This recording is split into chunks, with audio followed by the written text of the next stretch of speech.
दिनांक 28 अगस्त को दिल्ली के अंबेडकर भवन में एक शोक सभा रखी गई। अंबेडकर भवन के कोषाध्यक्ष भाई महेंद्र भास्कर जी की धर्मपत्नी सुनीता भास्कर जी के आकस्मिक निधन के बाद ये शोक सभा उनकी याद में रखी गई थी।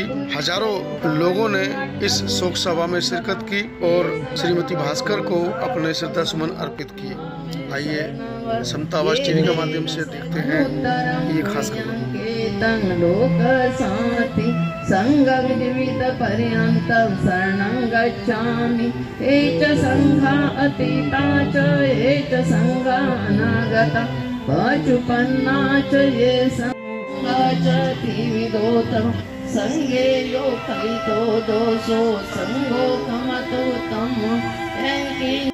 शुद्धो वरदक्षिणियो समिन्द्रियो सबमलभीनो गुणेने के पतिपटिवाय सब संपत्ति सिद्धिया सब रोग विनाशाय।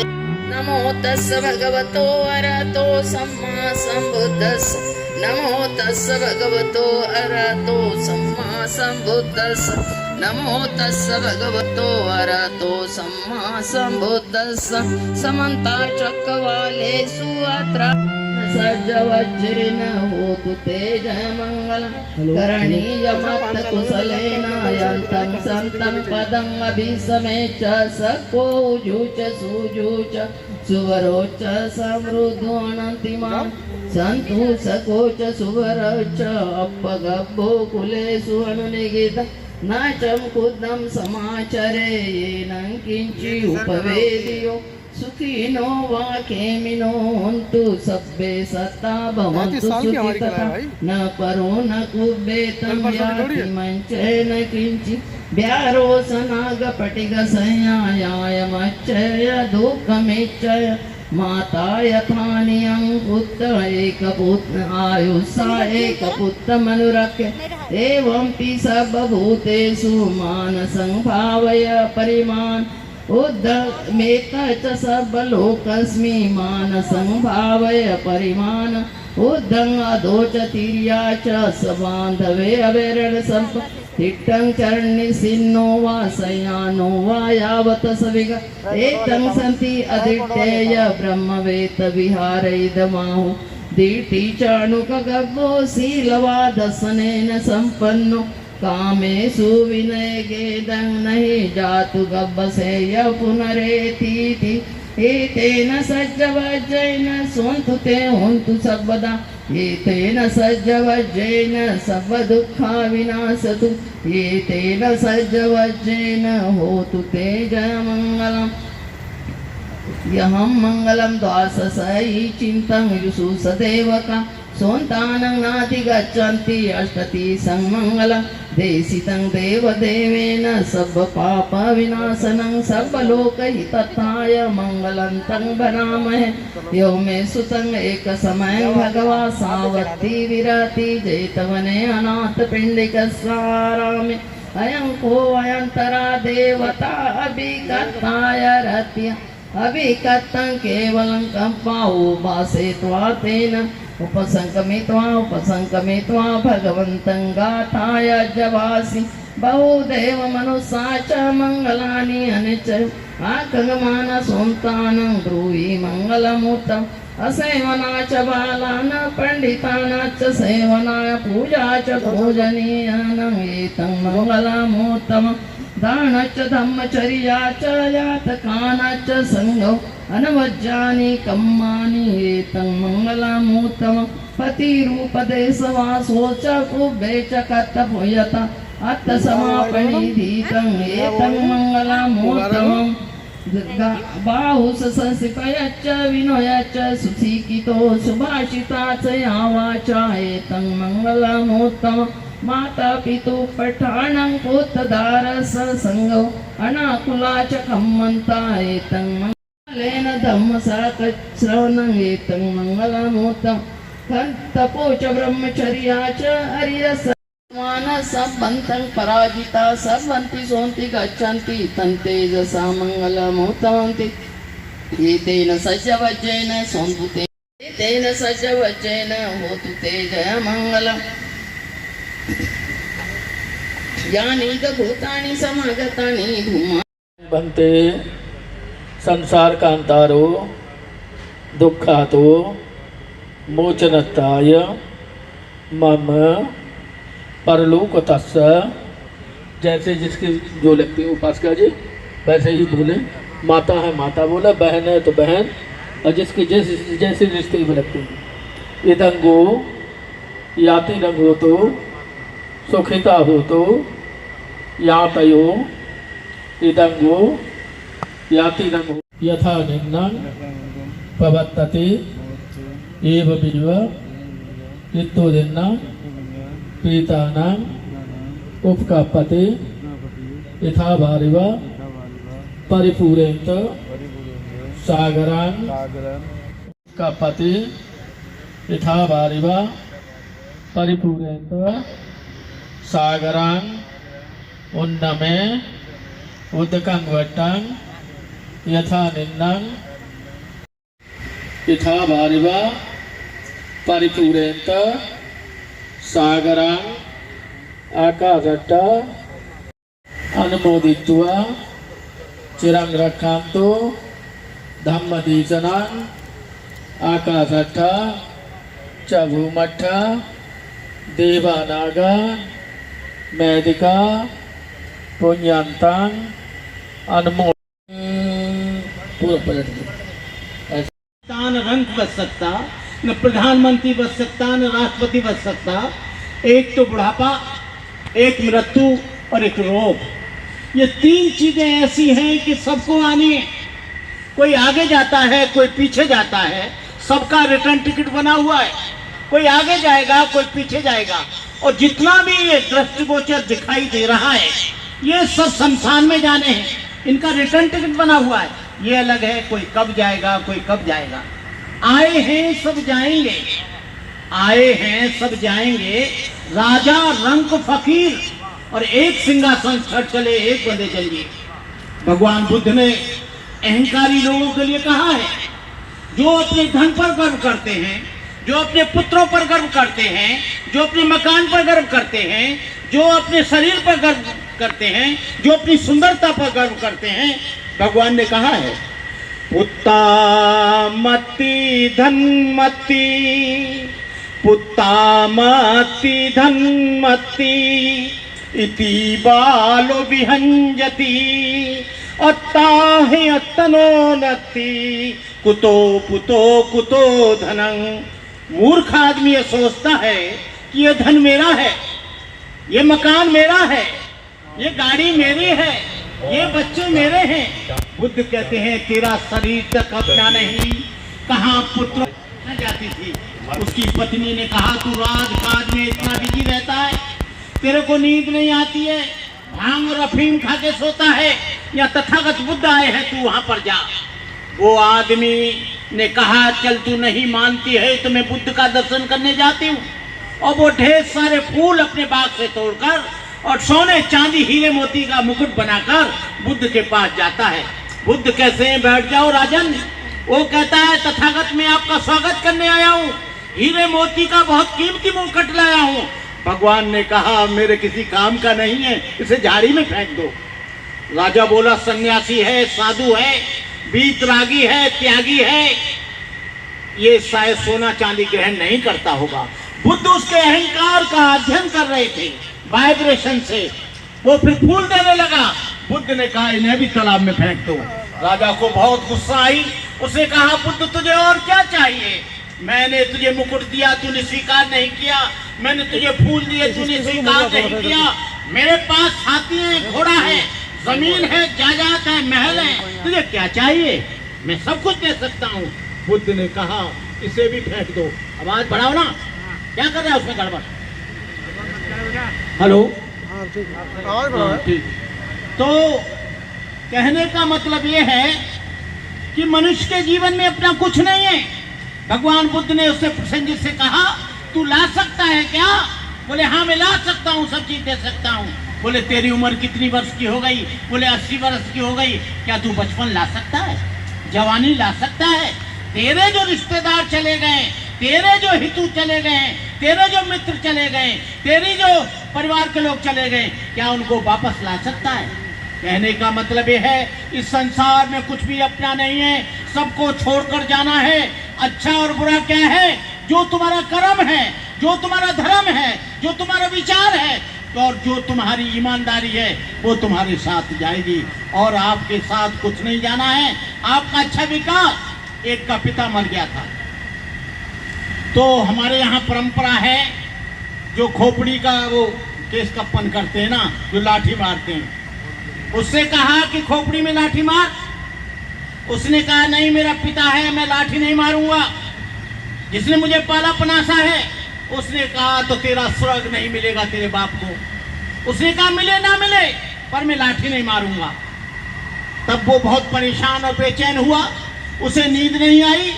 उसने कहा हाँ, वो सही कह रहा होगा कि लाठी मार तो इनको स्वर्ग मिलेगा।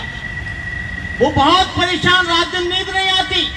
वो गया, एक आदमी आया उम्मे सिंह जैसा, उसने कहा यहाँ बुद्ध बैठे, तू वहां जा। वो बुद्ध के पास गया, बोले तेरी क्या समस्या है? बोले मैंने बाप की खोपड़ी को लठ नहीं मारा, तो उनको स्वर्ग कैसे मिलेगा? बुद्ध के सोचा कि भटक गया है आदमी। बुद्ध ने कहा ठीक है, तेरी क्रिया करे देते हैं, तेरा बाप स्वर्ग का दरवाजा खोले देते हैं। भगवान बुद्ध ने कहा दो घड़े ला, एक घड़े में पत्थर भर, एक घड़े में घी भर, और इन दोनों का मुंह बंद कर दे और बीच नदी में ले जाना। वो उसने कहा अब क्या करूं? बोले दोनों घड़ों में जोर से डंडा मार। तो क्या हुआ? तो भगवान ने कहा क्या हुआ? कंकड़ पत्थर कहाँ गए? उन्होंने कहा वो नीचे चले गए। क्या घी कहाँ आ गया? क्या ऊपर आ गया। तो भगवान ने कहा तेरे बाप के कर्म यदि पत्थर जैसे होंगे तो नीचे जाएगा, और घी जैसे होंगे तो ऊपर आएगा। ऊपर आने का मतलब है कि तेरे बाप के कर्म यदि सुखी होंगे, ईमानदार होंगे, अच्छे होंगे, पवित्र होंगे, तो घी की तरह वो ऊपर आएंगे, लोग उसका गुणगान करेंगे, लोग उसके प्रति अच्छी चिंता करेंगे। कहने का मतलब ये है मनुष्य को शुभ कर्म करने चाहिए, अच्छे कर्म करने चाहिए, सबका जाने का टिकट बनाए। लेकिन आदमी चाहता है कि लोगों को दुख देते देते आदमी परेशान हो जाता है, लोगों को कष्ट देते देते आदमी को परेशान कर देता है। लेकिन ये बात समझ लेना कि तुम किसी को कष्ट दोगे, तुम्हें भी कष्ट देने वाला मिल जाएगा। तुम भी किसी का कत्ल करोगे, तुमको भी कत्ल करने वाला मिल जाएगा। तुम किसी को ठगोगे, तुमको भी ठगने वाला मिल जाएगा। तुम किसी को दुख दोगे, तुमको भी दुख देने वाला मिल जाएगा। बुद्ध कहते हैं जैसा तुम बोओगे वैसा तुम काटोगे, जैसा तुम्हारा बीज होगा वैसा तुम्हारा वृक्ष होगा, जैसा वृक्ष होगा वैसा फल होगा।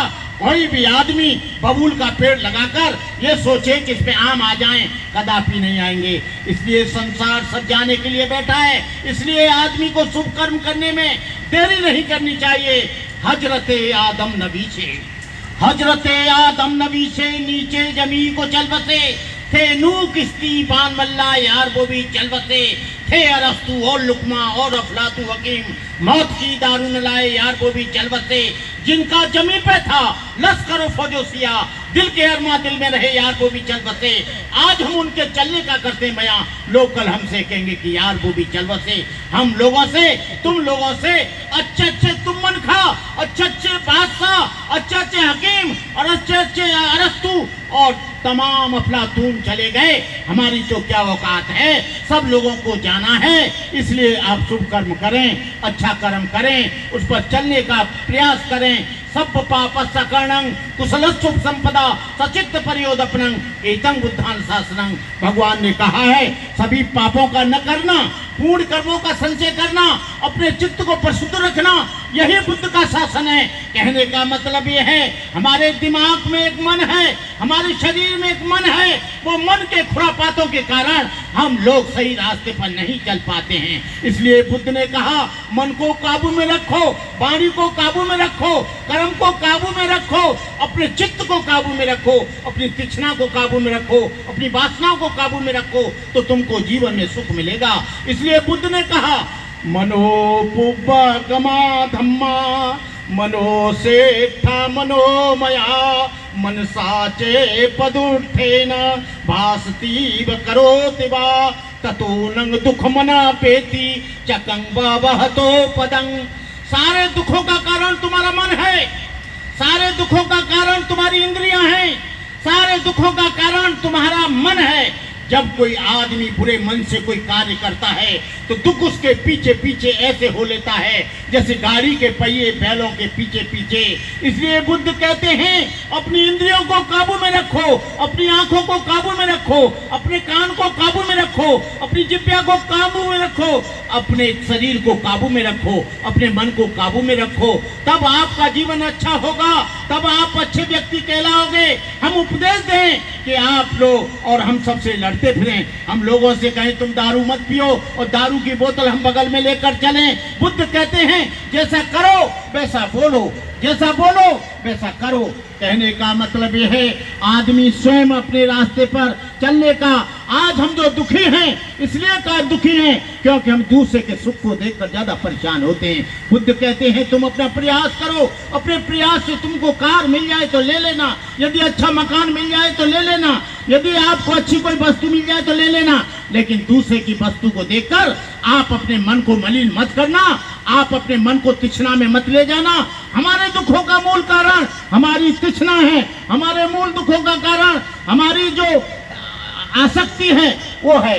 जितनी गहरी आसक्ति होगी उतना गहरा दुख होगा, जितनी गहरी आसक्ति होगी उतना गहरी परेशानी होगी। आज हम जो दुखी हैं वो अपनी मन के कारण हैं। जब हमारी आवश्यकताएं असीमित हो जाएंगी, जब हमारा कर्म इधर से उधर होगा, जब हमारा कर्म डिस्ट्रिक्ट होगा, कोई भी व्यक्ति हो दुनिया में उसे अच्छा तभी कहा जाएगा जब वो किसी से लड़े ना, जब वो किसी हरेक का सम्मान करे, किसी की चुगली ना करे, किसी से द्वेष ना रखे, किसी से ईर्ष्या ना रखे, किसी से वैमनस्यता ना रखे।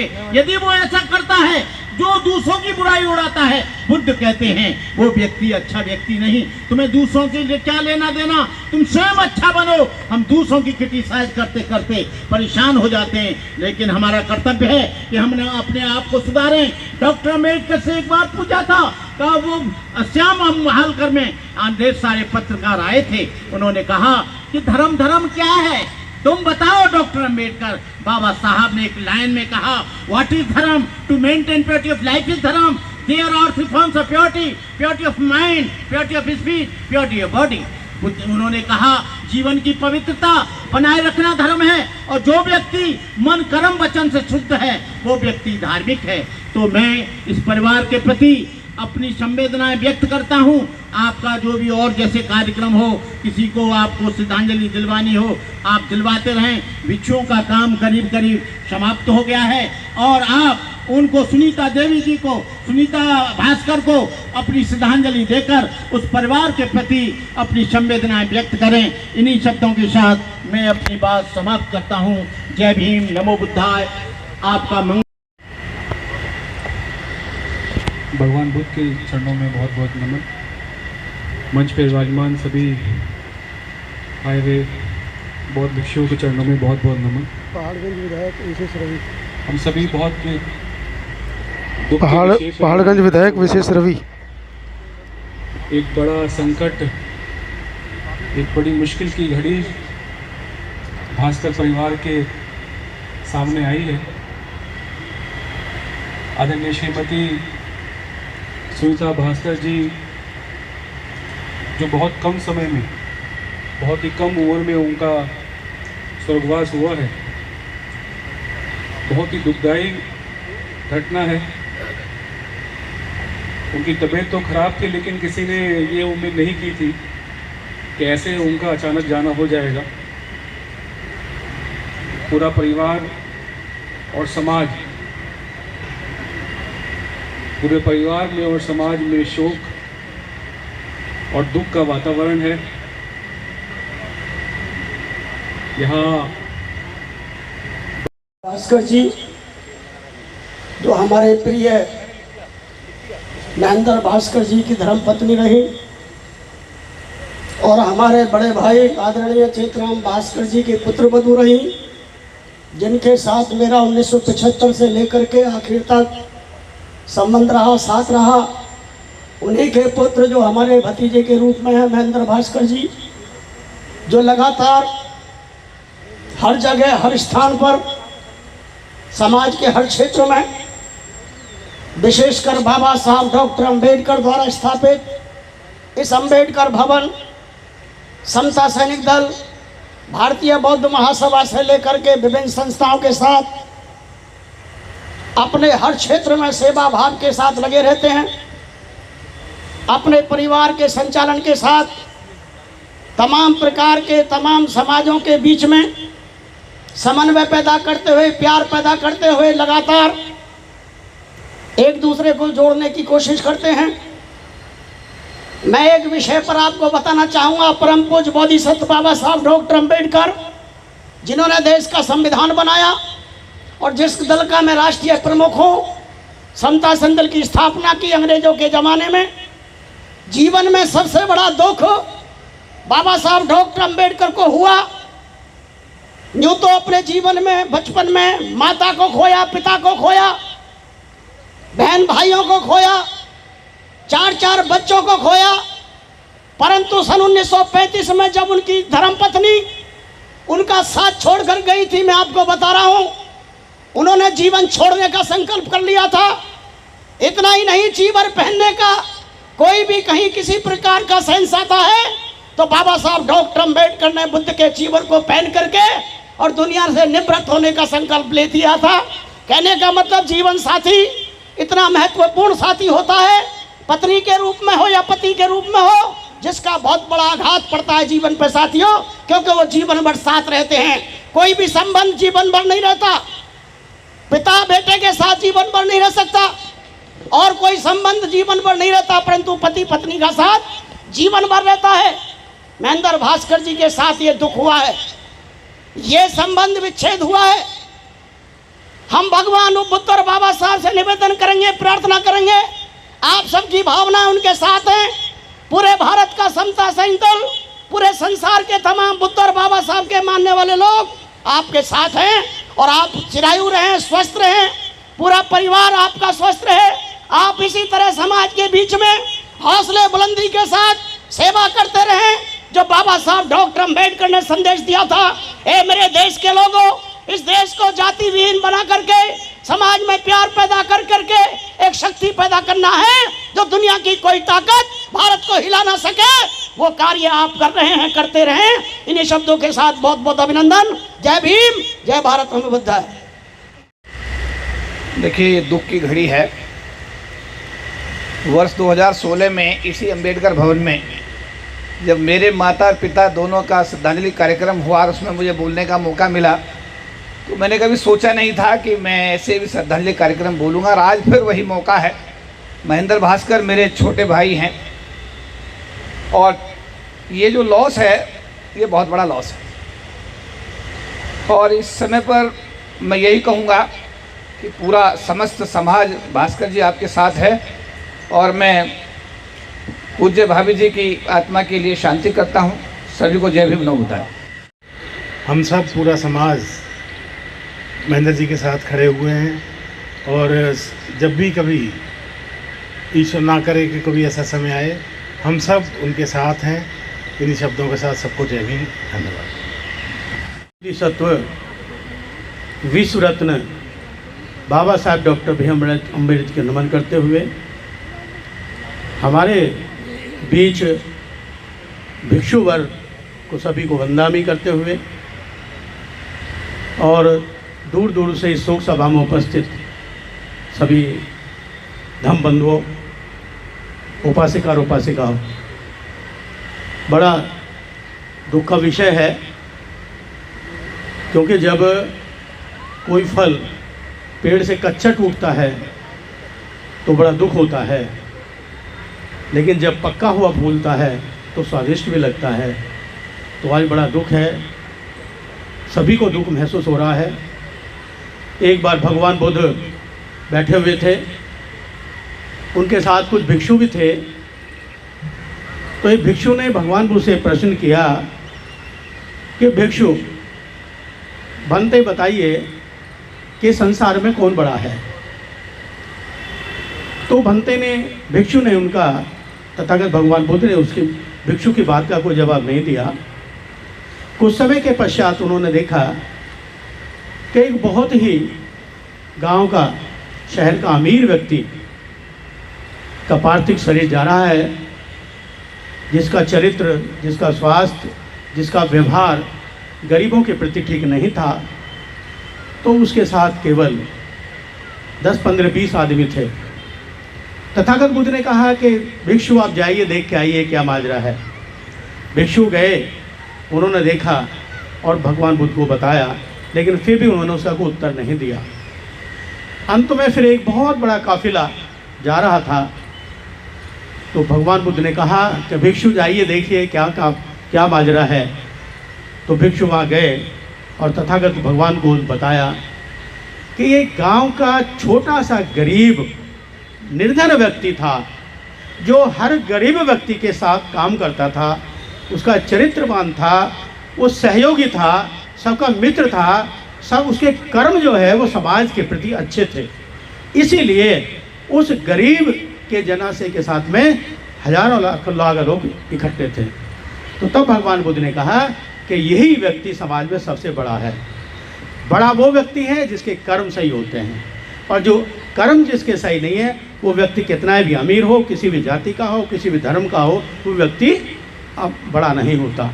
तभी तथागत बुद्ध ने कहा कि संसार अनित्य है, अनित्य है। कोई भी चीज़ संसार की ऐसी नहीं है जो अनित्य हो। सभी को जाना है, पेड़ से लेके वृक्ष तक, चींटी से लेके हाथी तक, जितने भी सबका नाम है, सब बड़े होते हैं, बढ़ते हैं और फिर अंत में चले जाते हैं। ये तथागत का नियम है। सभी 4 भूतों में, जो 4 भूत हैं, उसमें समाप्त मिल जाते हैं और चले जाते हैं। लेकिन दुख तब होता है जब परिवार से ना जाने की उम्मीद करते हुए कोई व्यक्ति जाता है, तो बहुत दुख होता है। भास्कर जी, इनके पिताजी से भी हमारे बहुत बुद्धि सोसाइटी ऑफ इंडिया का हमारा दफ्तर बहुत बड़े संबंध अच्छे रहे हैं। 1976 से यहाँ पर काम करते रहे हैं। इनके पिताजी भी हमारी बुद्धि सोसाइटी ऑफ इंडिया भारतीय बौद्ध संस्था के क्षेत्रीय अध्यक्ष भी रहे हैं। बहुत अच्छा इन्होंने कार्य किया है, और इनकी मेहरबानी से ही जो हमारा दफ्तर है, और ये बुद्ध विहार बाद में मिला था, तो चित्रम भास्कर जी के निवेदन पर ही उन्होंने उसको बुद्ध विहार के लिए ये नीचे का हॉल जो है वो उन्होंने ही दिया था। और अब भी भास्कर जी का जो कार्य है वो बहुत अच्छा है और सराहनीय कार्य है, बहुत अच्छा कर्म है, इसीलिए इतने लोग इकट्ठे हुए हैं। मैं इन्हीं शब्दों के साथ अपने श्रद्धा सुमन अर्पित करते हुए सभी को जय भीम, जय भारत, नमो बुद्धाय। सर्वे भद्राणि पश्यन्तु मा कञ्चित् कुमार